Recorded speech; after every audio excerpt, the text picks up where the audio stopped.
There is a secret menu of motorcycles. Bikes that were never sold in your country, never tested for emissions, and technically don't exist in the system. Here's how the gray market brings forbidden machines to your driveway. You think you are looking at the full menu. You aren't. You are looking at the approved list. The safe bikes. The bikes that pass the emissions tests, the noise regulations, and the corporate profit margins of your country. But across the ocean, in a frantic neon-lit archipelago, there exists a parallel universe. For decades, the Japanese manufacturers, Honda, Yamaha, Suzuki, Kawasaki, kept their best, wildest, and most technologically advanced machines for themselves. They built bikes that were never listed in your local brochures. Bikes that technically don't exist. These are the gray imports. The ghosts of the asphalt. Today, we are sneaking into the shipping containers to uncover the secret menu of the motorcycle world. These are the legendary machines that you weren't supposed to have.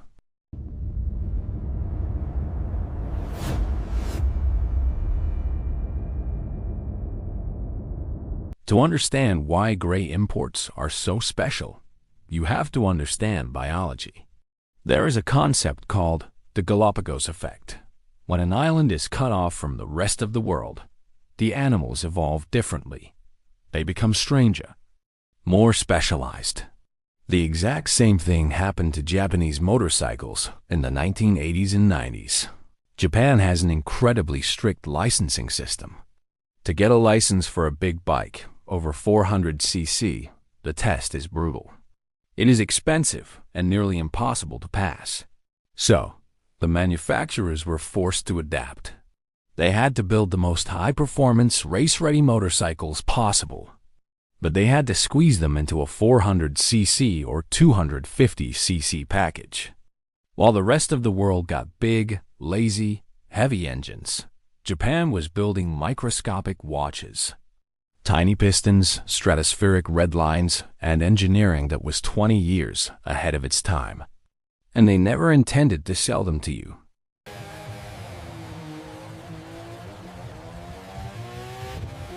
Let's look at the most famous ghost, the Honda CBR 25ORR MiK-22. If you go to a dealer today and buy a Honda CBR 300, it's a single-cylinder tractor. It chugs. It vibrates.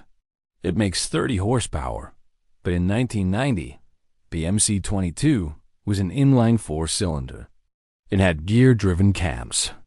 It revved to 19,000 RPM. It sounded like a Formula One car. It was built with the precision of a Swiss watch, and it destroyed big bikes in the corners because it weighed nothing. Honda sold thousands of them in Tokyo, but in the USA or Europe, zero. They were deemed too expensive and too complex for the Western market. The only way to get one was to find a sketchy importer who had stuffed one into a crate labeled spare parts.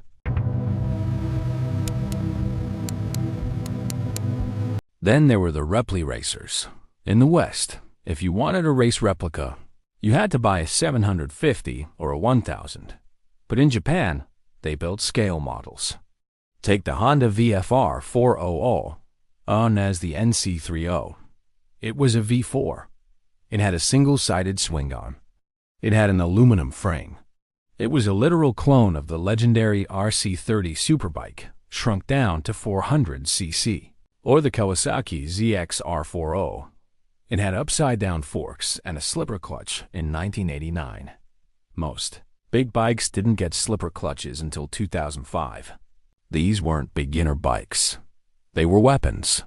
They cost as much as a 750 to build. Japanese riders would thrash them in the canyons of Hakone, while Western riders were stuck on heavy steel clunkers. But the true holy grail of the gray import world isn't a four-stroke.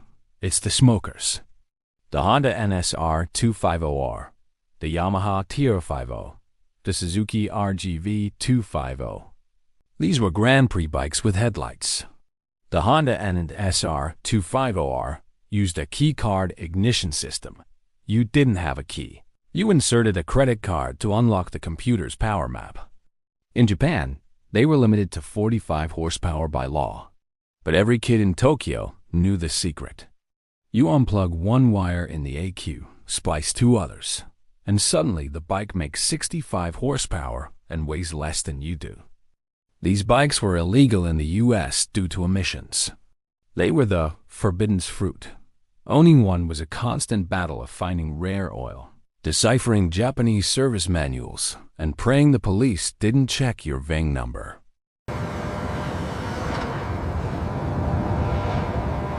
So, how do these bikes end up in London, Los Angeles, or Sydney? Welcome to the gray market. It works like this. In Japan, keeping an old bike on the road is incredibly expensive due to a tax called shaken. Every 2 years, it costs thousands of dollars to inspect a bike. So, Japanese riders sell their old 400cc bikes for pennies. Enterprising importers in the UK and Australia realized this. They would buy containers full of these junk bikes in Japan, ship them over, and sell them as used imports.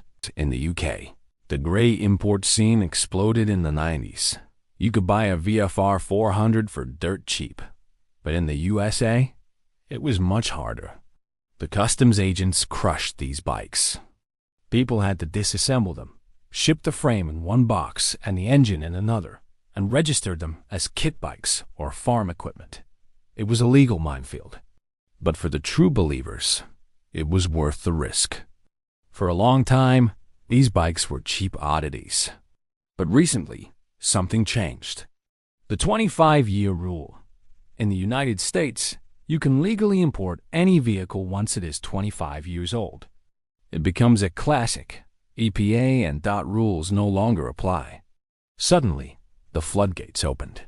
The bikes that were illegal in 1990, the NSRs, the CBR 250RRs are now legal.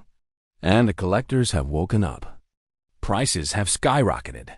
A bike that you could buy for $2,000 in Japan 10 years ago is now selling for $15,000 or $20,000 in America. The gray import isn't underground anymore. It's high-end investment art. The secret is out. Today, Kawasaki has finally brought the 400cc Screamer back with the new ZX4RR. It's a great bike, but it's not the same. It's choked by Euro 5 emissions. It's heavy with ABS pumps and catalytic converters.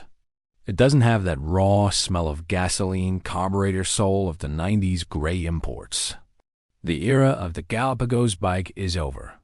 The world is globalized now. Everyone gets the same bland menu.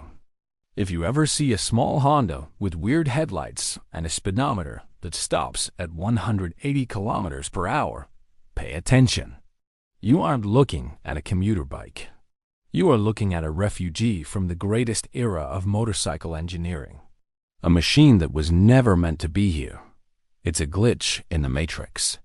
And it is the most fun you can have on two wheels.